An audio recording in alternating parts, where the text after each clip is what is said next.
国继续掩盖自己的压迫，中国继续欺骗世界，以掩盖自己在东突厥斯坦的迫害。随着对中国在东突厥斯坦建立的集中营和所有其他暴行的国际压力和反应的增加，北京政府动员了数千名记者，以宣传东突厥斯坦及其人民生活在和平与幸福之中。据报道，准备工作已经开始，并将拍摄工作结束后，很快提供国际社会。印度尼西亚的抗议令中国担忧，印尼穆斯林继续举行活动，对东突厥斯坦的压迫表示抗议。中国驻印尼大使馆试图通过访问印度尼西亚学者协会来掩盖东突厥斯坦的非人道政策时，印尼人不相信中国的谎言。据报道，印度尼西亚将在今天和明天举行为期几天的抗议活动。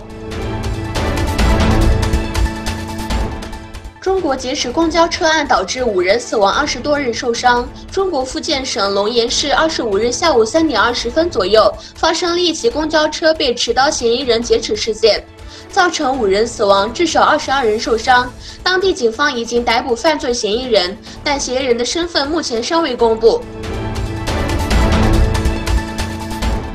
哈萨克斯坦接受苏30SM 战斗机。哈萨克斯坦从俄罗斯接受了现代苏30SM 战斗机。根据哈萨克斯坦国防部的声明，在两国军事技术合作的框架内，从俄罗斯购买的一部分新的高机动性苏30SM 战斗机已交给了哈萨克斯坦武装部队。声明说，哈萨克斯坦空军已经成功测试并使用了这架飞机。